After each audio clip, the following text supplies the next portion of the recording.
Welcome to Beardy, Bruce Lee Central. Hey everybody, it's Birdie here. What's going on, guys? Okay, so you all know about Ip Man, the legendary martial artist, a real true Wing Chun legend, and also Bruce Lee's teacher. Now, we have to go back to the 1950s, and Ip Man is training Bruce Lee, and they're going at it basically every day.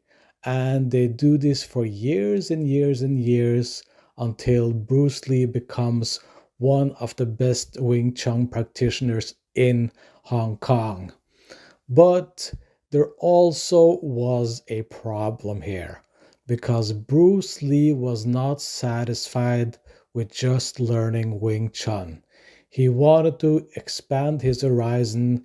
He wanted to learn different styles from different schools, different philosophies, and Ip Man was opposed to this. As a matter of fact, Ip Man directly ordered Bruce Lee to not train in other styles or other schools. Okay? And this did not sit well with Bruce Lee. So Bruce Lee ended up going behind his master's back and he traveled around China, around Hong Kong to different schools, meeting different masters, sparring with different students, learning new styles, learning new philosophies, and he did this behind Ip Man's back. And this went on for 2 years. And when Ip Man found out that Bruce Lee had been doing this, he confronted him. And at this time, Bruce Lee was in his late teens and he was one of the most complete martial artists in the whole of China. So years pass by, and Bruce Lee becomes more and more of a complete martial artist. And he did this for years, and he did it behind Ip Man's back. Now, guys, we have to remember what Bruce Lee did was insanely taboo. Okay, it was frowned upon to go behind your master's back like this and to learn different styles, to go to different schools, new teachers, new techniques, new philosophies. All of this was extremely taboo. But Bruce Lee was a groundbreaking martial artist. This is what makes Bruce Lee Bruce Lee. What he did these years in China and Hong Kong was what developed him into the complete martial arts that we know, okay? So Ip Man finds out what Bruce Lee has been doing for all of these years, and he confronts him. And he says that you're no longer my student. I'm not going to teach you anymore. What you've done has, disgraced my school, disgraced me, and he basically kicked him out of the school. But before he kicked him out of the school, he basically confronted Bruce Lee and said, "Who do you think you are? What have you supposedly learned while going behind my back?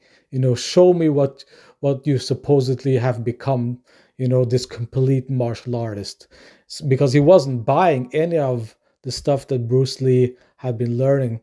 He meant that his Wing Chun was the be all and end all of martial arts. So what Bruce Lee had been doing was not good, according to Ip Man. It was a waste of time. And that's when they had a fight. And the fight didn't last long. Bruce Lee completely annihilated Ip Man, and Bruce Lee wasn't even going in 100%. This was Bruce Lee at 10%. And remember that Ip Man was old when this happened. So Bruce Lee didn't have to go more than 10% to beat Ip Man anyway. So it didn't matter. The fight didn't last long. It wasn't an interesting fight. It was basically Bruce Lee just showing Ip Man that this is who I am, this is what I know, and I am now a complete martial artist, and you are not. So they ended up separating without being on good terms. And that's when Bruce Lee traveled to the United States. And the two of them basically split up, and nobody knows if they had contact later or not. I've tried to dig around, to try to find more information about Bruce Lee and Ip Man in the later years, but I couldn't find anything. So it looks like Ip Man and Bruce Lee split up for good after this incident. And I understand Bruce Lee because Ip Man was an old school martial artist. He meant that Wing Chun was the be all and end all of everything that is martial arts. And Bruce Lee completely disagreed with that. Wing Chun was important, it was the foundation for Bruce Lee's martial arts, and it was a great stepping stone to other martial arts. But just constraining yourself to one style, that was not Bruce Lee at all. And in fact, Ip Man told Bruce Lee that he shouldn't do boxing because remember, Bruce Lee was a world class boxer, and he did that behind Ip Man's back because Ip Man didn't even want Bruce Lee to do simple boxing, okay? That's how old school Ip Man was. So I understand the split, and I mean, they could have be, been friends, but unfortunately, it didn't go that way.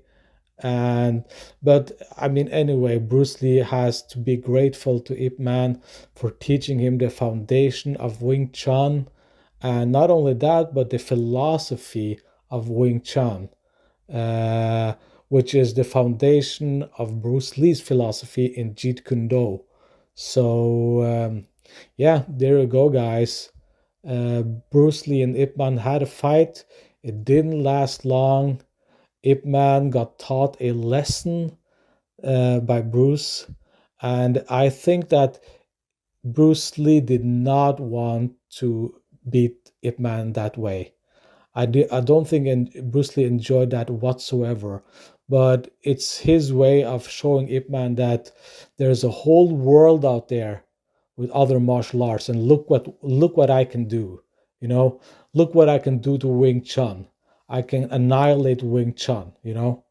So there you go, guys. Thanks for listening. See you guys later. Bye.